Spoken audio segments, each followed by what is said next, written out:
हाय दोस्तों, नमस्कार। मैं हूं आपका दोस्त विजय और ये है मेरा चैनल हेल्थ जानकारी।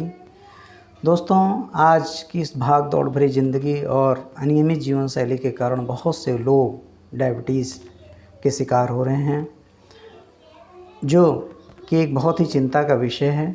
डायबिटीज़ को मधुमेह के रोग के रूप में भी जाना जाता है और पहले डायबिटीज़ 40 साल के ऊपर के लोगों को हुआ करता था, किंतु आजकल ये बच्चों में भी हो रहा है, जो कि एक बहुत ही चिंता का विषय है। दोस्तों, आज हम बताएंगे कि डायबिटीज़ कितनी तरह की होती है। दोस्तों, डायबिटीज़ 2 तरह की होती है, डायबिटीज़ मेलाइटिस और डायबिटीज़ इंसिपिडस। दोस्तों, डायबिटीज़ के क्या लक्षण होते हैं? दोस्तों, डायबिटीज़ के लक्षण शुरू में हमें पता नहीं चलते हैं, क्योंकि ये बहुत चुपके से आने वाला रोग भी कहा जाता है। ये कब हो जाता है? जब ये बहुत ही कुछ ऐसे लक्षण प्रकट होते हैं जिसके कारण जब वो नहीं ठीक होते हैं, कुछ ऐसी बीमारियां होती हैं जिसके कारण वो नहीं ठीक होते हैं, तब जब हम जांच कराते हैं तब हमको पता चलता है कि हमको शुगर है।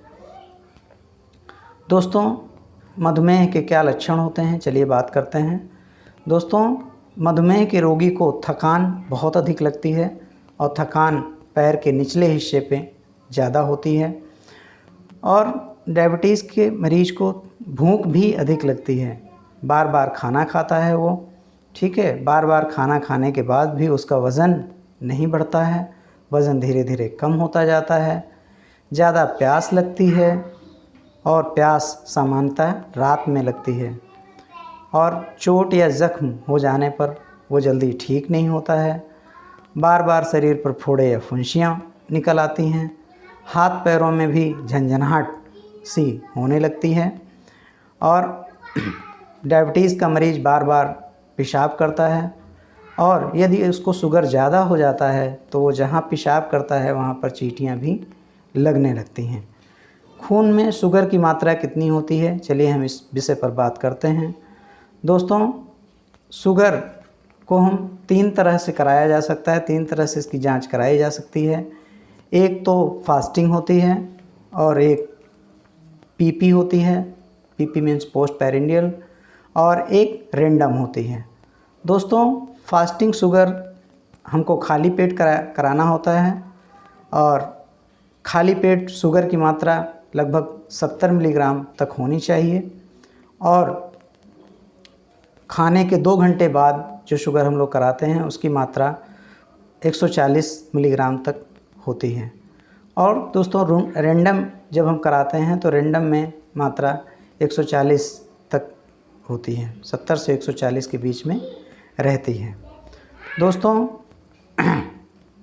शुगर का उपचार क्या क्या होता है, चलिए हम बताते हैं इसमें। दोस्तों, यदि शुगर किसी को हो जाए तो पता चल जाए, जांच कराने पर पता चल जाए कि शुगर है, तो उसे सबसे पहले डॉक्टर से मिलकर प्रॉपर मेडिकेशन लेना चाहिए और मीठी चीज़ों का सेवन पूर्णतः बंद कर देना चाहिए। और सुबह शाम कम से कम 3 से 4 किलोमीटर पैदल चलना चाहिए। और खाने को थोड़ा थोड़ा करके खाना चाहिए। जो खाना हम एक बार में खा लेते हैं, जैसे 4 या 5 रोटी एक बार में खाते हैं, तो उस 5 रोटी को 2 बार में या 3 बार में डिवाइड करके खाएं, थोड़ा थोड़ा करके खाएं। इससे शुगर का लेवल जो है नियंत्रित रहेगा और बढ़ेगा नहीं। दोस्तों, अंकुरित चनों का या दालों का सेवन करना चाहिए। दोस्तों, डायबिटीज़ बिगड़े नहीं, इसलिए उपरोक्त नियमों का पालन कड़ाई से करना चाहिए। और हमें डॉक्टर से प्रॉपर मेडिकेशन लेते रहना चाहिए और प्रॉपर हर महीने लगभग शुगर की जांच हमको कराते रहना चाहिए।